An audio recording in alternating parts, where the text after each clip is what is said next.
love that seeks the good of the other, regardless of how they treat us. This, Jesus said, is how we reflect the character of our Father in heaven, who sends rain on the righteous and the unrighteous alike. He also spoke about our motivations. When we give to the needy, we should do it secretly, not to win applause from others. When we pray, we shouldn't make a public show of it. Instead, we should go into our room, close the door, and pray to our Father who is unseen. It's about the sincerity of the relationship, not the performance. It was during this part of the sermon that he gave us the model prayer we know as the Lord's Prayer, a simple yet profound guide for communicating with God. He talked about worry, a feeling we all know so well. Do not worry about your life, he said, pointing to the birds of the air and the lilies of the field.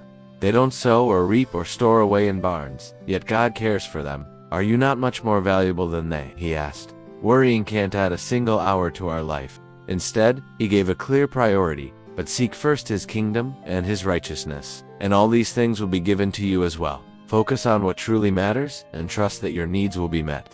As his sermon drew to a close, he gave a simple but profound rule for life. So in everything, do to others what you would have them do to you.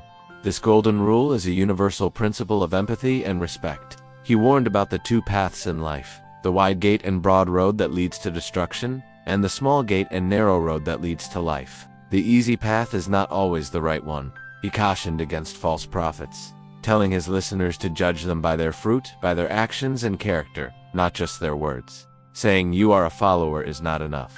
Not everyone who says to me, Lord, Lord, will enter the kingdom of heaven, but only the one who does the will of my Father who is in heaven. Finally, he concluded with a powerful parable. Anyone who hears his words and puts them into practice is like a wise man who built his house on the rock. When the rains came, the streams rose, and the winds blew and beat against that house. It did not fall, because it had its foundation on the rock. But anyone who hears his words and does not put them into practice is like a foolish man who built his house on sand. When the storms of life came, it fell with a great crash. When Jesus had finished saying these things, the crowds were amazed at his teaching, because he taught as one who had authority, and not as their teachers of the law. He spoke with a clarity and a power that resonated deep within their souls.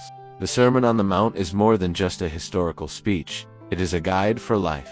It is an invitation to a different way of being, a kingdom of humility, mercy, and love. Its words are a foundation of rock upon which we can build our lives, a light to guide our steps, and a source of hope that endures through any storm. Thank you for joining me on this journey back to that mountainside. If this message resonated with you, please like this video, share it with someone who might need to hear it, and subscribe to our channel for more content that explores these timeless truths. May we all strive to be the salt and light he called us to be.